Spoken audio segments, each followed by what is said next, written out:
Hello everyone, welcome to my channel where we talk about the things we love like gaming, shows, and anime. How many of you have been wondering what the results would look like if Goku had never gotten the heart disease and actually fought androids 17 and 18? Well, today we're going to analyze the results and see if we can find out whether Goku could have beaten androids 17 and 18 or not. But before we begin, I'd like to give a shout out to the video game master, Fearax Fiddlesticks, Toys and Stuff, Superboo 17, and Card Lord. Thank you all for showing your support, and I hope you enjoy this analysis video because here we go. So the first thing we gotta look at is their power levels. Now, the time Goku had the heart disease, his power level was 250 million. Now, let's take a look at the android's power level the moment they appear. Android 18's power level was 320 million. Android 17's power level was 360 million. Holy crap, that's a major difference from Goku's power level. So clearly, Goku isn't going to put up much of a fight as he is literally overpowered by the androids. Let's go back to the moment Goku fought Android 19. Android 19's power level was around 100 million, and Goku not having any heart problems would overcome the fight. Now, after defeating Android 19, Vegeta would appear and destroy 19. Now Dr. Gero does what he did before, run away and reach his secret lab to unleash androids 17 and 18. He would succeed, and now we got ourselves the moment we've been waiting for. Now here's the best part, Goku would not be the only one taking on both androids at the same time. He's got Vegeta on his side, and you know how much pride he got as soon as he turned Super Saiyan. So of course he would want to take them on as well. So we got ourselves an even match, Goku and Vegeta versus androids 17 and 18. But before anyone could even fight, we got another problem. Android 16, and as you remember, he too gets awakened, so the fight is not exactly even now. The Z fighters are also there, but none of them come even close to the power level of androids 16, 17, and 18. But then, this is the moment that Future Trunks reappears to lend his support. So now we got an even match, right? 3 Saiyans versus 3 androids? It'll be just like when Goku, Vegeta, Trunks took on androids 13, 14, and 15, right? Wrong. Android 16 is a lot stronger than Super Android 13. When they took on androids 13, 14, and 15, they stood a chance. Here, they are clearly overpowered. Android 16's power level is over 400 million. Vegeta's power level was 270 million. Yes, just a little more than Goku. And Future Trunks had a power level of 150 million. These guys would not put up a fight at all. They would easily get wrecked, which sucks because this would seem like it would be a great fight. Now, this doesn't mean it's over and the results are obvious. No, there's still a chance. If you remember, most of the time, Goku's facing off an overpowered opponent, and even though he doesn't stand a chance, he finds a way with the help of everyone. So if all 3 tried to take them on and got dominated right away, sadly, then Goku would start to think of the next best thing, the Spirit Bomb. He would ask everyone to lend their help, but I don't see this working out as the Z fighters will not be strong enough to distract them long enough for Goku to gain enough energy to defeat the androids, and Trunks and Vegeta would also not make a difference in distracting them long enough. That means Goku's Spirit Bomb would fail. He would either have to launch it early, leaving them barely injured, or they would interrupt it and it would go to waste. So what's the next thing they can try? The same finishing move they used on Hatchak, right? Everybody unleashed their strongest move, combining their efforts to take them all down once and for all. But no, that would fail as well.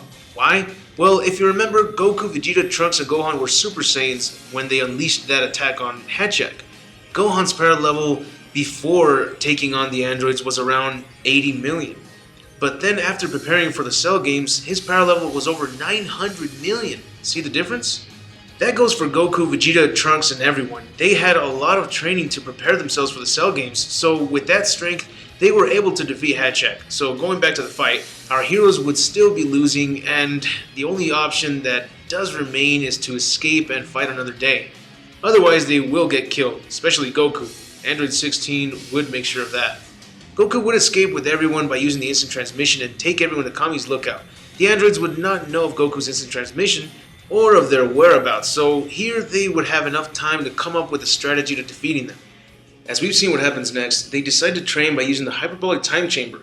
Piccolo would fuse with Kami and his power level would now be 360 million. That's equal to Android 17's power level, so we got one even opponent. What about the rest? This time, Vegeta and Trunks can't go in. There isn't enough time to have Vegeta and Trunks train for a full day and then switch to Goku and Gohan training for another full day. And the androids are looking for Goku, so he's the main target. Therefore, Goku and Vegeta would train in the hyperbolic time chamber for the day. Now, the good thing about these androids is that they appear to have nothing but patience in comparison to the future androids to create complete chaos everywhere they went. So Goku and Vegeta would be able to train for that full day and not have to worry about Earth getting destroyed. After a day has passed, Goku and Vegeta come out of the hyperbolic time chamber, and after catching up with Piccolo on where the androids are, they find their location and use the instant transmission to get to them. We finally get to see what the results are now that the fight should be somewhat even. I love the fight between Piccolo and Android 17, so I'd say Piccolo would take on Android 17 again. Vegeta would want a rematch with Android 18, and Goku would obviously take on Android 16.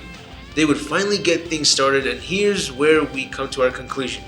It was said that Vegeta's power level tripled after he trained in the hyperbolic time chamber, so he went from having the power level of 270 million to 810 million. Android 18's power level was 320 million, so she's getting obliterated by Vegeta. Goku's power level went from 250 million to 880 million. That beats Android 16 by over 400 million. Android 16 is no longer a threat to Goku, and this would turn out to be like when Cooler was in his final form and couldn't even make Goku flinch when he went Super Saiyan.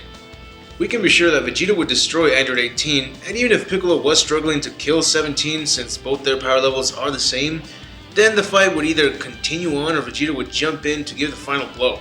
Either way, it's not looking good for 17. With 16 remaining, the most he can do is utilize the bomb that's inside of him. The bomb is said to be strong enough to destroy Perfect Cell, so this could finish them all off at once. Now, let's say that Android 16 did get a grip hold on Goku and he was planning on using the bomb. Then what does Goku do to get out of this sticky situation?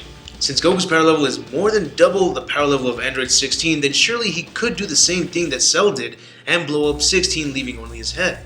If this for some reason does not work, then I think 16 would succeed in killing Goku, because Goku could use the instant transmission to make sure that no one else gets harmed in the explosion. Then he would die with Android 16. Now, I'm sure a lot of viewers are going to say that power levels are bullshit, but they're bullshit to an extent level. It doesn't necessarily mean that you can't believe these results because power levels are bullshit.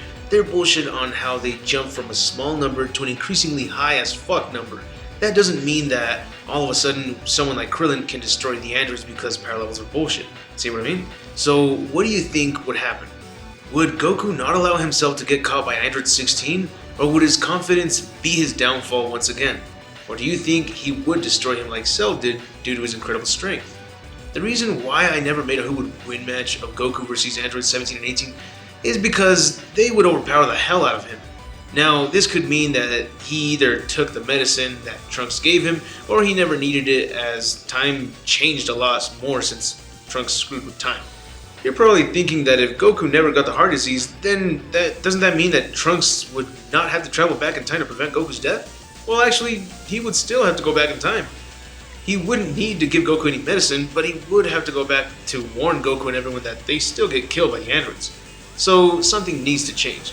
Like go to Dr. Gero's lab and prevent it all from happening, or like they did with Cell and train in the hyperbolic time chamber, which they should have just done that in the first place. So with that said, that's it for the video. I hope you enjoyed it. If so, put a thumbs up. And if there are any other videos you would like to request, please let me know in the comments. Also, if you want a shout out, a video request, or you want to ask me a question, I strongly recommend you post it on my Facebook page or Twitter.